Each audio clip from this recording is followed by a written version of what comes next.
chronique du patrimoine.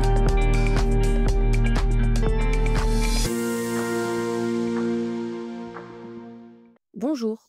Aujourd'hui, nous allons parler d'une part importante liée à l'art dans les enclos. Il s'agit des ateliers d'artistes. Les villes portuaires du Nord Finistère, comme Landerneau et Morlaix, d'où étaient exportées les toiles de lin notamment, sont situées au cœur d'un système économique dynamique.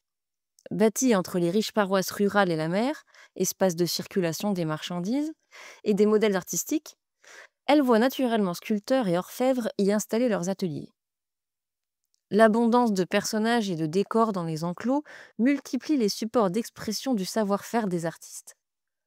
Au XVIe et XVIIe siècle, la plupart sont anonymes et doivent composer avec les choses artistiques affirmées des commanditaires.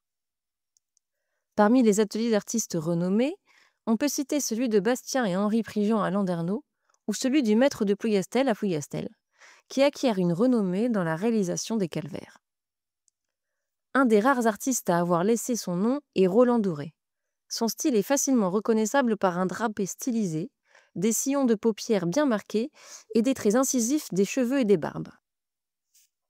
Sous l'impulsion de la réforme catholique, la sculpture sur bois connaît un nouvel essor au XVIIe siècle. Les retabliers tels que Berthelou, Lérel ou Leroux maintiennent la vitalité du foyer artistique autour de Morlaix, Landivisiau et Landerneau.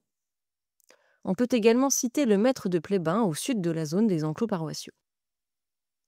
À partir des années 1670, le château de Versailles est à la mode et les ateliers locaux sont peu à peu doublés par les sculpteurs des ateliers de la marine de Brest, formés à l'art versaillais.